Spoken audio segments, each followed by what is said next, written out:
His future father-in-law laughed when he saw the truck.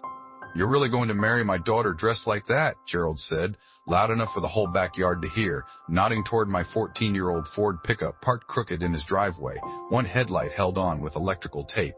I said nothing. He had no idea the truck was the least valuable thing I owned. "My name is Sam Carter. I was 26 when I first met Gerald, Rachel's father, at a family barbecue 8 years ago, my first time meeting her parents. I wore jeans with actual paint stains on them and worked, as far as anyone at that barbecue understood, as some kind of contractor." Gerald was a retired bank vice president, the kind of man who sized up a room in about 4 seconds and rarely revised his first read of anyone in it. I let the comments slide instead of correcting him, and I kept letting comments like it slide for 2 years after that. For reasons that took me a while to fully understand myself. I'd grown up genuinely poor. My mother worked 2 jobs after my father left when I was 6. And when some real money finally came into my life a couple years before that barbecue, something in me resisted the idea of suddenly performing wealth the way I'd watched other people perform it my whole childhood. I kept the truck. I kept the work clothes. I just never talked about money to almost anyone, including, for the first several months, Rachel herself. Rachel and I had been dating 4 months when Gerald made that comment. She squeezed my hand under the picnic table and shot her father a sharp look, but she didn't correct him either because she didn't have the full picture yet herself.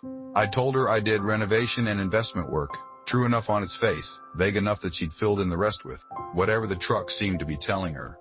Over the 2 years that followed, Gerald treated me with a specific kind of polite condescension. Not cruel, exactly. Just the tone people use with someone they've quietly decided doesn't quite belong, dressed up as friendly concern. He asked, more than once, whether I had a real plan for supporting a family. At a Christmas dinner, he mentioned that Rachel's sister's fiancé, an orthopedic surgeon, had just closed on a house in a gated golf community, a comparison to me that wasn't hard to catch. Rachel's mother, Diane, once offered to lend me one of Gerald's ties for a cousin's wedding. Gently, kindly, clearly, assuming I probably didn't own anything nice enough on my own. I wanted to know whether Rachel's family would ever actually get to know me, the specific person, rather than the story a 14-year-old truck seemed to be telling on my behalf. Rachel and I got engaged 2 years into dating, and that's when Gerald finally asked me the question directly, pulling me aside at their house with an expression somewhere between concern and barely masked disappointment. "Sam," he said, "I need to ask you something man to man. How exactly do you plan on supporting my daughter? I've watched you for 2 years, and I haven't seen much that looks like a real plan." I looked at him for a long moment, genuinely considering, for the first time, how much of the truth I was finally ready to let show. "What would you consider a real plan, Gerald?" I asked. He seemed almost relieved by the question, like he'd been waiting 2 years for the opening. "Something stable. A career with real growth potential." I'm not trying to be unkind, Sam, but Rachel grew up with certain expectations, and I'd hate to see her struggle. "I make decent money doing renovation work," I said, which was technically true. "I've also got some real estate investments going, a few properties." His expression tried hard to be encouraging and mostly failed. "Real estate can be a good side interest," he said, in the tone of a man humoring a hobby. "But at some point, don't you think you'll need something more substantial?" I didn't correct him, not yet. Instead, I went home and told Rachel about the conversation, expecting her to be upset on my behalf. Instead, she asked me something I hadn't fully expected. "Sam, is there something about the investment work you haven't told me? You always talk about it kind of quickly, like you don't want to get into it." I sat with that question for a long moment, because it was the first time in over 2 years that anyone, including Rachel, had asked directly enough that a vague answer wouldn't fully cover it anymore. So I told her the actual shape of it, piece by piece. I told her that a piece of software I'd built with 2 college friends in my dorm room, a scheduling tool for small medical practices, had gotten acquired by a larger healthcare tech company the year after I graduated. Not some overnight unicorn story. 3 years of unpaid grinding work before the acquisition, and even then, my share after buyouts to my co-founders and lawyers' fees was solid, but not the kind of number that changes your face on a magazine cover. I told her I hadn't touched most of it, that I'd spent the years since working with a financial advisor to slowly, carefully move it into commercial real estate. First one small strip mall property, Then, as rental income compounded and I reinvested nearly all of it instead of spending it, a second property, then a third.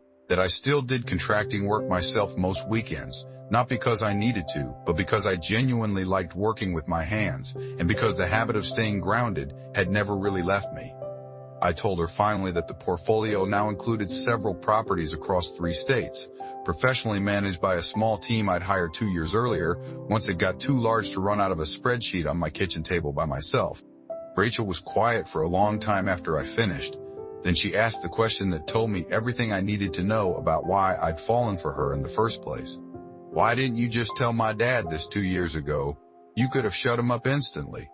"Because I wanted to know if you'd have married me anyway," I said. Even if the truck and the tape on the headlight were actually the whole story. She married me anyway. We'd already gotten engaged before any of this came out after all. But what happened at our wedding rehearsal dinner, 3 months later, was the moment Gerald finally learned the truth himself, in a room full of both families, in a way none of us had exactly planned. We'd decided, Rachel and I, not to make any big announcement about the money before the wedding. It wasn't about hiding it from her family anymore at that point. We simply didn't want the wedding to become about wealth instead of about the two of us. What we hadn't planned for was how the truth would come out anyway, almost by accident, at the rehearsal dinner. The restaurant we'd booked was one I'd actually purchased 2 years earlier as part of the real estate portfolio, a fact I'd mentioned to the event coordinator when reserving it, since I got a straightforward discount as the property owner, but hadn't specifically told Gerald or Diane mostly, because it genuinely hadn't occurred to me that it would come up over the course of one dinner. We were most of the way through the entree course when the restaurant's general manager walked over to our table, apologetic, a little rushed. "Mr. Carter, the buyers for the downtown building are here. They're ready to sign whenever you get a moment." Gerald looked up from his plate, his fork stopping halfway. "Mr. Carter? Downtown building?" The manager smiled, glancing between us, clearly assuming everyone at the table already knew what she was about to confirm. "Yes, he's the owner. I'll let them know you're finishing dinner first." She excused herself back toward the kitchen. Gerald sat there for a moment, processing, before he found his next question. "And this restaurant?" he asked. "Among a few other properties," I said, keeping my tone even, unremarkable. "How many?" Gerald asked. "Enough," I said. I watched his face move through several stages in about 4 seconds. Confusion first, then something like disbelief, then a slower, quieter kind of recalculation, as 2 years of comments about trucks and borrowed ties visibly rearranged themselves behind his eyes against information that didn't fit any of it.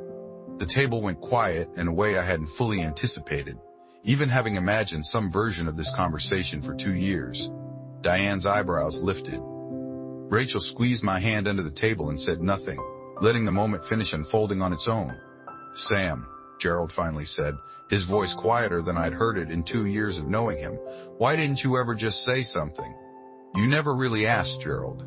Not the actual question. You asked whether I had a real plan. You never asked what the plan actually was. You just assumed you already knew the answer based on the truck in your driveway." I didn't say it cruelly. I'd had 2 years to imagine saying something sharper, and when the moment actually arrived, most of that edge just wasn't there anymore. But I did add one more thing, quietly, because it felt like the part that actually mattered. "You know what the strange thing is, Gerald? If I actually had been poor, none of the things you said should have been acceptable either." Gerald looked down at the table for a long moment. When he finally spoke again, it was the first thing he'd said all night that made me believe an apology was actually coming. "I think the worst part," he said slowly, "is that if you'd been exactly what I assumed you were, I still had no right to treat you that way." Gerald was quiet for the rest of dinner, though not sulking, more like a man genuinely recalculating something he'd been certain about for 2 years. He pulled me aside before we left that night, standing a little awkwardly by the restaurant's entrance.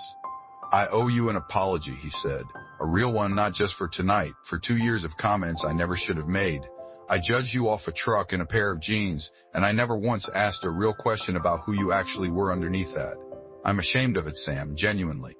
I still drive that same old truck. The headlight tape is long gone now, but I never replaced the truck." Gerald changed too, not because he suddenly respected my money, but because he finally understood something I tried to tell him that night. The problem was never that he thought I was poor. The problem was that he thought being poor gave him a reason to look down on me. They thought they knew who I was because of the truck. They never bothered to ask.